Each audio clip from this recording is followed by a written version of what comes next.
Ambalma Sherifla TV la jaba on bo foni islamia ka foli no ala ka kishina ka hinana ka barka me law taala deli ala ko ke ka anni aw bela jene nabo aw bismillah ka jamu kan hukum kon na no dine baro mi jam ko ina be wuli ka se an karamo ma ani ka karamo bismillah wala sa ka baro ke ni uye dine kuna fununa bi ani anga shirifu muso ani an karamo be nyon fe bi no ya Sayyida Zainab Munir Haidara Sayyida Zainab Munir Haidara niko Haidara jamana kono je buna kuka oti jamu dogole ule kira jiruyo kira bonawdo kira yaka gundo kalfa yorodo Sayyida Zainab Munir Haidara kabo sigu shirifu la kawdo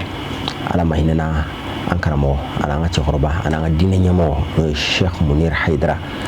o demuso do amada shirifu diama ay kalanke aka kalan damne du kono ina fo illa day anga dine du bo bela jinen kon nala chugamina ay du makalan damne anga choba Sheikh Mahi Haidara fe sewu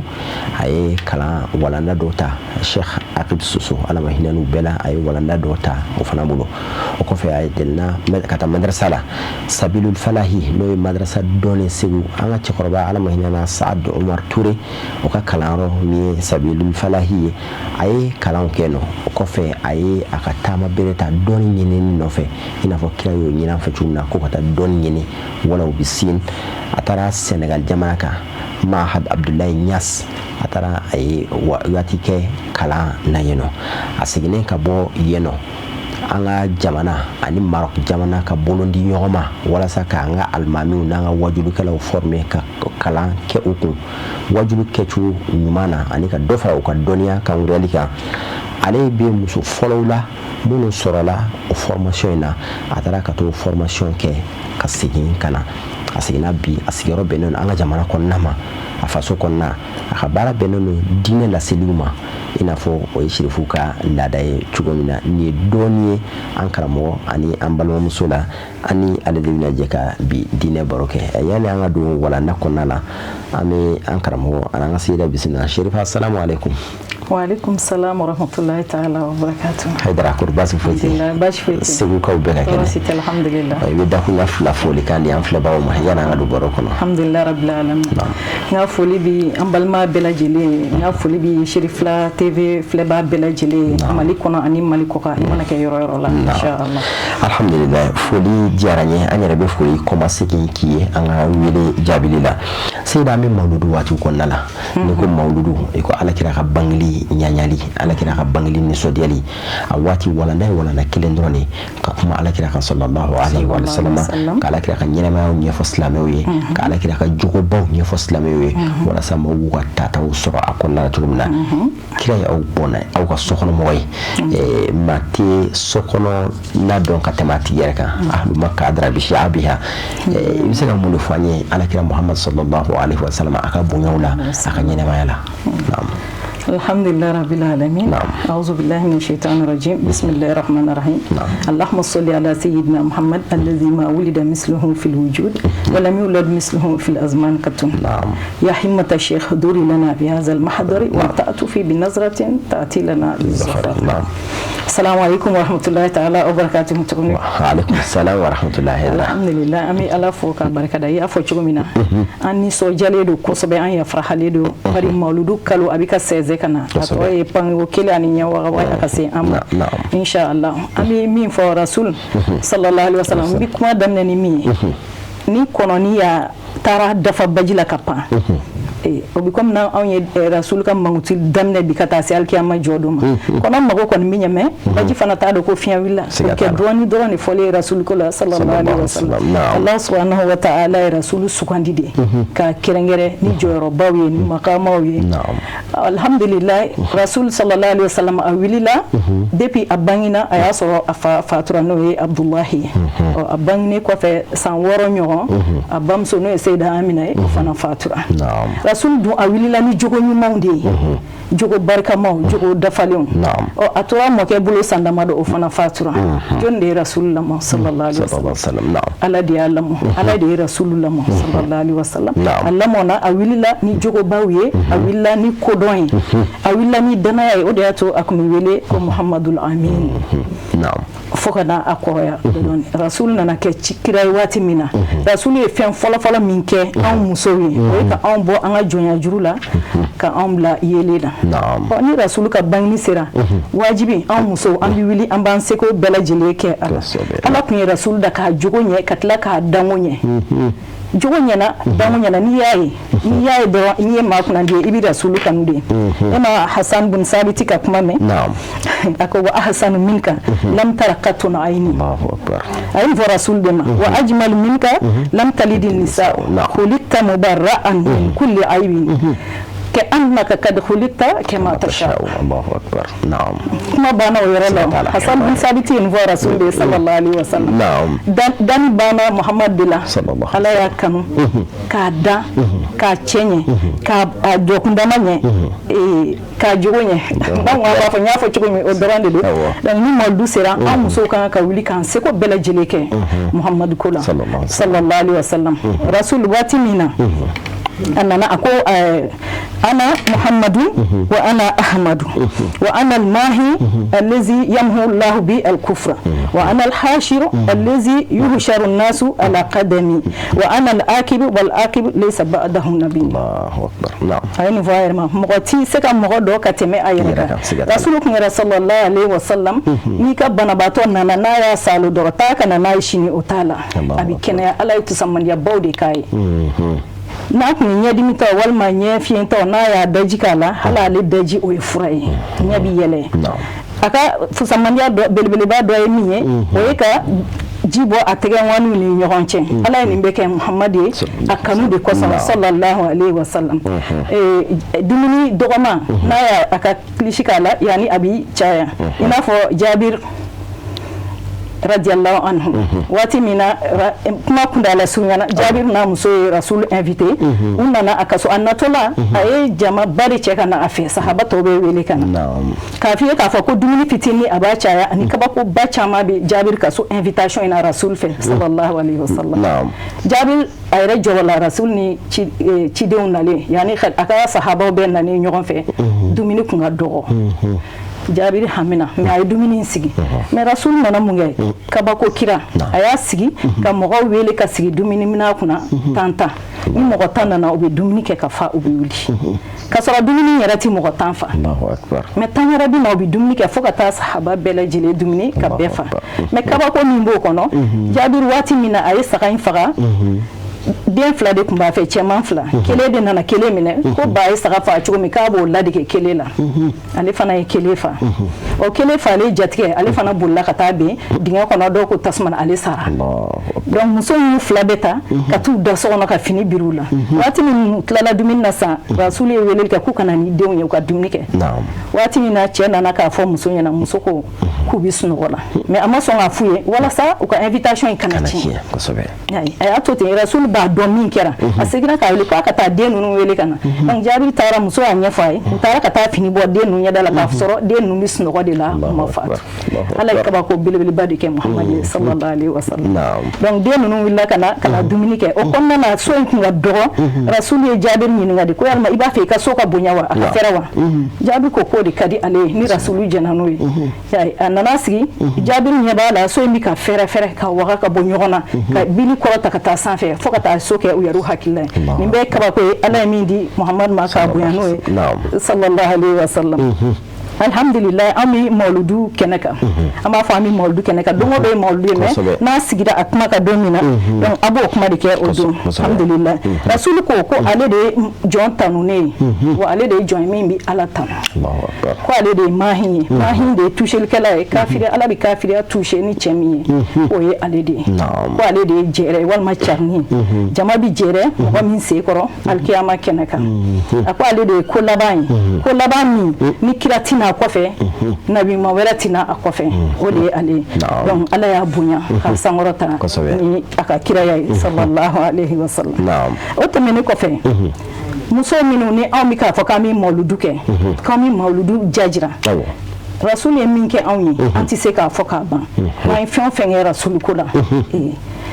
n'aw ye fɛn fɛn kɛ rasulu ko la an y'a kɛ bonyamasegin de ye ka na rasulu sallallahu alaihi wasallam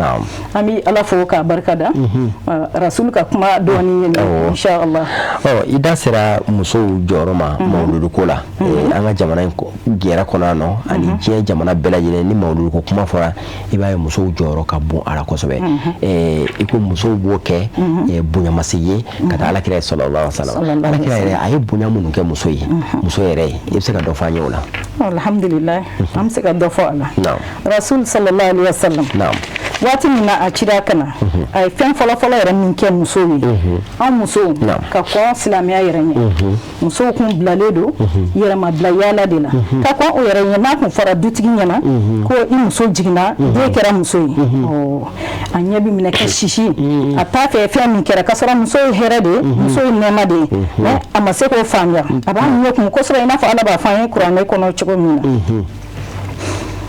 وإذا بشر أحدكم بالأنثى ظل وجهه مسودا وهو كظيم على رافته صدق الله العظيم ما كن فورن ينا دو كل muso jigina ko de kɛra muso ye ɲɛbi minɛ ka sisi muso min nana o kosɔn maloya kosɔn muso yɛrɛ ka bangini na donc u bɛ fɛɛrɛ bɛɛ tigɛ o yɔrɔ bɛɛ u bɛ taa faga wali ka dingɛ sen ka muso don a kɔnɔ Muhammad bin waati min sallallahu alaihi wasallam muso kun bɛ tila tiɲɛ de fɛ o kun bɛ jate komi bagan de u bɛ tila tiɲɛ de fɛ a nana o de y'a to n ko musow t'a sara sa ale de nana ka na anw musow bɔ o tiɲɛ na ko anw tɛ tila tiɲɛ fɛ dɛ tiɲɛ de bɛ tila ka musow niyɔrɔ di u ma wa Muhammad yɛrɛ kun kɛra sallallahu alaihi wasallam n'a kun fɔra a ye k'a muso jiginna dɔrɔn a bɛ nisɔndiya kosɛbɛ a denmuso ninnu sɔrɔli la parce que ale b'a dɔn k'a fɔ ko denmuso ye hinɛ de ye barika de don wa nɔɔrɔ de don nɛɛma fana de don a bɛ nisɔndiya a kun bɛ den ninnu lamɔ hinɛ kɔnɔna na ani jogo ɲumanya bɛɛ lajɛlen na wa hali ni denmuso ninnu kun furula i b'a sɔrɔ rasulu kun bɛ taa b'u ye u ka so Rukiya ale radiyallahu anha ale furucɛ kun ye Usman bin Affan ye waati min na rasulu kun jɔra a kan ka bɔ ka taa Badru la a y'a ɲini Usman fɛ a y'a sɔrɔ Rukiya man kɛnɛ ko a ka to so Rukiya kɔrɔ yen nɔ a ka wasa don a muso la donc rasulu ye muso bonya ka bonya cogo bɛɛ lajɛlen jira o bɛ se ka kɛ muso ye cogo min na a ko a y'a fɔ cɛw ɲɛna ko an ka muso ye jogo ɲumanya an ka baara ɲumanya kosɛbɛ ka hinɛw la k'u ka hakɛw bɛɛ lajɛlen d'u ma rasulu ye ɲini cɛw fɛ ka kɛ muso ye alhamdulillah an bɛ ala fɔ k'a barikada an bɛ mawludu min na an b'a fɔ musow ɲɛna an minnu jijalen don a la halisa an ka dɔ fara an ka jija kan ani an ka cɛsiri kan rasulu nana a y'a fɔ cogo min na a ye anw bɔ fagali de la ka an bɔ tiɲɛ tilali de la wa musow tun bɛ banjanbila yaala de kɛ ka labɛn ka taa yaala yɔrɔw la ten ka labɛn ten fini lankolon na ka bɔ ten kun t'a la ju t'a la donc rasulu nana sallallahu alaihi wasallam ko ayi k'o tigɛ ko muso ye sokɔnɔ fɛn de ye muso bɛ sigi sokɔnɔ de muso ye mɔgɔba de ye wa a bɛ hijabu de don k'a yɛrɛ sutura fɛn min ye fini lankolon ninnu ye a k'olu bɛɛ donni dabila donc a nana ka na anw bɔ dibi la k'an bɔ tɔɔrɔ la k'an bɔ yaala la k'an bila so kɔnɔ ka fini biri anw na ka anw jira ko anw de ye mɔgɔbaw ye ko an ka mara ni hinɛ ye an ka mara ni sutura ye an ka mara ni jogo ɲuman fana ye dɔw dɔ la cɛ dɔ nana rasulu ma sallallahu alaihi wasallam a y'a fɔ a ɲɛna ko ya rasulallah ko jɔnni de ka kan ne jɛɲɔgɔn ɲumanya la n bɛ se ka jɔnni jɛɲɔgɔnya ɲumanya a ko a ma ko i ba a ko kɔfɛ ko jɔn a tilala ko i ba a ko kɔfɛ ko jɔn a ko k'i ba siɲɛ saba a kɔfɛ ko jɔnni a ko k'i fa donc n bɛ bonya de ye rasulu ye min kɛ an muso ye an tɛ se ka min jate k'a ban wa a yɛrɛ n'a ka kiraya a n'a ka masuliya caman a kun bɛ a musow dɛmɛ a ka sokɔnɔ baaraw la tellement a bɛ hinɛ musow la Seyida Aisha ale ɲininkara don dɔ la ko yalima rasulu bɛ mun de kɛ a ka sokɔnɔ a bɛ baara jumɛn kɛ a ko cɛ tɔw bɛ baara min kɛ ko rasulu fana b'o baara ɲɔgɔn de kɛ a n'a ka kiraya ko a b'o baara de kɛ wa a kun b'a muso dɛmɛ a ka sokɔnɔ baaraw la ni seli waati sera waati min a bɛ taa seli la a n'a ka rasuliya a n'a ka rasuliya a bɛ taa seli waati mana se de a bɛ taa seli la a kun kɛra furucɛ ɲuman ye a kun kɛra kanubaba ye a kun bɛ muso lamɔ ni hakilisigi ye wa a b'u lamɔ ni ɲumanya ye ani hɛrɛw ye musow ani denmisɛnw a bɛ hinɛw la wa a bɛ sabali u kɔrɔ fana kuma bɛɛ nisɔndiya ka d'a ye a bɛ nisɔndiya wa a bɛ nisɔndiya ɲini a ka du musow fɛ wa a b'u dɛmɛ a ka so baaraw la donc rasul ka baara kun ye ninnu ye ka taa muso fan fɛ a ye caman kɛ inshallah siga t'a la a ye bonya kɛ muso ye o kama muso y'a dɔn a ye n'a ka don sera n'a ka waatiw sera musow bɛ kɛnɛw ɲɛnamaya ka bɔ mawludukɛnɛw wa nafolow don a la ka bonyamasegin kɛ a ye mawludu kɛnɛw sigili k'i ka nafolow don a la ka maaw wele ka alakira ka ɲɛnamaya fɔ u ye Seyda i bɛ se ka mun de fɔ an ye a kɛnɛ ninnu sigili nafa kan alhamdulillah an bɛ ala fo k'a barikada mawludu kɛnɛw sigilen dan ti a la dan t'a a baraji hakɛ la ka dumuni yɛrɛ dilan i yɛrɛ ka sɔrɔ mawludu ŋaniya tɛ k'a sarakati dɔ la baraji b'o la kuma tɛ e ko de ko rasul sallallahu alaihi wasallam o ka bangini k'e bi n'o de nisɔndiya jira ka dumuni dilan k'o di mɔgɔw ma walima ka kɛnɛ sigi ka ala ta fɔ mɔgɔ ye walima ka rasul ka ɲɛnamaya fɔ mɔgɔ ye donc o baraji hakɛ anw tɛ se k'o fɔ ala fɛ baraji b'a la wa a bi mɔgɔ jidi n y'a mɛn musokɔrɔba dɔ fɛ segu i na fɛn min na ko mawludu o mawludu ko ale b'a labɛn n'a fɔra n bɛ taa ni mawludu bɛ yɔrɔ in na ale b'a labɛn ka taa mawludu kan k'a bɛ taa ni a ka ŋaniya ye ko ale ma deli ka o kelen kɛ fɔlɔ k'o dugawu ma jaabi donc an b'a fɔ k'a fɔ ko dugawu jaabi yɔrɔ fana o ye mawludu ye an bɛ ala deli sawaba la inshallah alhamdulillah yɔrɔ alakira kanu nin bɛɛ bɛ an alakira kanu de bɛ maa su ka bila ninnu bɛɛ nin ko ninnu bɛɛ lajɛlen na an ka jamanaw dɔnnikɛlaw Mali kɔnɔ Senegal an ka dafi farafinna jamanaw yɛrɛ an ka shehubaw i n'a fɔ Maulana Sheikhul Islam Sheikh Ibrahima Niass a yɛrɛ kumana alakira kanu kan kosɛbɛ shehu ye mun dɔw fɔ an ye alakira kanu na i ka baaru kɔnɔ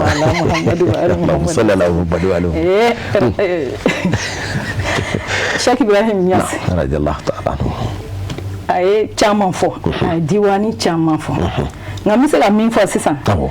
a ye a denw ka manja denw ka manja a yɔrɔ parce que u ye kuranɛ jigin denmisɛnniya la wa u gɛrɛlen don a la u ka d'a ye fana m'a fɔ den tɔw mana mɛ nun kun ka d'a ye ka tɛmɛ den tɔw kan a y'a fɔ o kɔnɔ fa athartu hubbal mustafa duna ghayrihi wala umma kulsumin wala kana maryama Allahu akbar nin bɛ kanu dɔ de kɔfɛ rasulu kanu hakɛ a k'o de jira nin na an bɛ ala fo k'a barikada an bɛ ala wale ɲuman dɔn an ka lahalayaw bɛɛ lajɛlen na alhamdulillah n b'a yira k'a fɔ ko an ka karamɔgɔ ninnu an sen dalen bɛ minnu sendayɔrɔ la u ye alakira kanu kosɛbɛ u y'a yira fana u y'a sɛbɛn gafew kɔnɔ u y'a kɛwalew yira u ye kira kanu ka tɛmɛ hali u denw kan i n'a fɔ ala ɲinina cogo min na Seyda waati nin a cogo kan ni kuma kuncɛ kuma dɔw bɛ ani ladilikan dɔw b'i bolo ka ɲɛsin maaw ma k'u su ka kɛ mawludu kɛli kan ani minnu yɛrɛ bɛ k'a kɛ ka dɔ fara u ka cɛsiri kan i b'o olu lase an ma alhamdulillah rabbil alamin an bɛ min fɔ o la dɔrɔn minnu bɛ ka mawludu kɛ ni dɔrɔn tɛ kuma bɛɛ ne bɛ nin kuma in fɔ minnu bɛ k'a kɛ olu k'u jija ka dɔ fara a kan minnu m'a daminɛ fɔlɔ san o san dɔ k'i jija o ka don a la parce que mawludu ye hɛrɛ de ye mawludu sababu nana ni muso kalanyɔrɔ sigili caman ye an fɛ donc mawludu hɛrɛ de b'a la nɛɛma de b'a la wa bɛɛ k'i jija ni se bɛ ne ye muso bɛɛ de bɛ mawludu kɛ muso bɛɛ lajɛlen kelen kelen b'i ka mawludu kɛ hali n'aw bɛɛ bɛ du kelen kɔnɔ bɛɛ bɛ se k'i ta kɛ tɔɔrɔ ko tɛ kɛlɛ ko tɛ hɛrɛ de don barika ɲini de don baraji ɲini de don inshallah kumakan laban ni dugawu jumɛn b'i bolo k'a lase alhamdulillah an bɛ dugawu kɛ n ka shehu tɔma yɛrɛ fɔlɔ n'o ye Sheikh Tidiane Kane donc n bɛ foli kɛ bɛɛ lajɛlen ka dugawu kɛ bɛɛ lajɛlen Mali kɔnɔ ani Mali kɔ kan an ka jamanatigi n bɛ dugawu k'a ye kɛrɛnkɛrɛn ma ani Mali hakili sigi ni basigi ala k'o di an ka jamana ma n bɛ foli kɛ ka dugawu kɛ an ka sirifukɛ yɛrɛ n'o ye an ka cɛkɔrɔba ye o n'o ye an yɛrɛ ka hadratul muniruya ɲɛmaa bi n'o ye Sheikh Arabi ye n bɛ foli kɛ ka dugawu k'a ye ala ka mɔnɛbɔ si n'a kɛnɛ di an ma ala ka hakili sigi ni basigi di an ka jamana ma bijahi rasul sallallahu alaihi wasallam alhamdulillah mawludu kɛnɛ sigili ye hɛrɛ de mawludu kɛnɛ sigili fɛn wɛrɛ tɛ a kɔnɔ ka alakira ka ɲɛnamaya ɲɛfɔ mɔgɔw ye alakira ka jogo ɲumanw alakira ka bonyaw k'olu ɲɛfɔ alakira kanubaaw ye a bɛ alakira kanu sabati dusukun na ni alakira ko fɔra fɛn o fɛn n'a ko fɔra k'a ɲa fɔcogo ɲana a fɛn kanu bɛ don mɔgɔw la kuma tɛ alakira ma ni alakira fɔra a fɔbaga fɛ alakira fɔli bɛnnen don da bɛɛ la n kalannen don ma kalan min na alakira fɔli kanunen don da bɛɛ parce que fɔyɔrɔ ɲuman bɛ ale de la donc ka kɛnɛw sigi ka alakira kanu fɔ walasa k'a kanu don mɔgɔ la ni maa ye fɛn kanu i b'a ɲini ka ko ɲɔgɔn i b'o ladege maaw bɛ alakira ladege k'a ka jogobaw ta mawludu kɛnɛ sigiw ye nin ye hinɛw caman b'a kɔnɔ musakaw bɛ bɔ a kɔnɔ hinɛ bɛ kɛ fantanw na sinjiw bɛ tugu balimayaw bɛ k'a kɔnɔna la jamana ye hɛrɛ sɔrɔ a kɔnɔna la jamanadenw bɛ hɛrɛ sɔrɔ mawludu kɛnɛ sigili la mawludu kɛnɛ sigili ye ka fara an ka seda a ye bonya caman minnu fɔ an ye alakira kan ani a ye bonya minnu fɔ an ye alakira ye bonya min kɛ an balakaw ye o kama an balakaw fana y'a dɔn a ye u bɛ kɛnɛw sigi a ye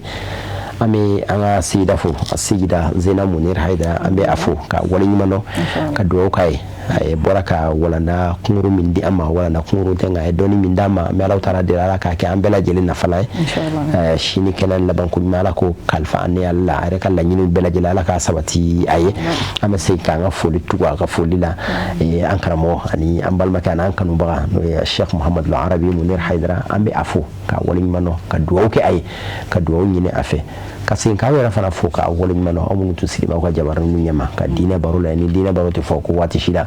jamana in kɔnɔ ni jamana in kɔ kan an bɛ Alahu taala deli an ni aw ye Ala ka sigida nataw yira an ni aw bɛɛ lajɛlen na wa akhiru da'wana alhamdulillahi rabbil alamin wassalamu alaikum wa rahmatullahi ta'ala wa barakatuhu.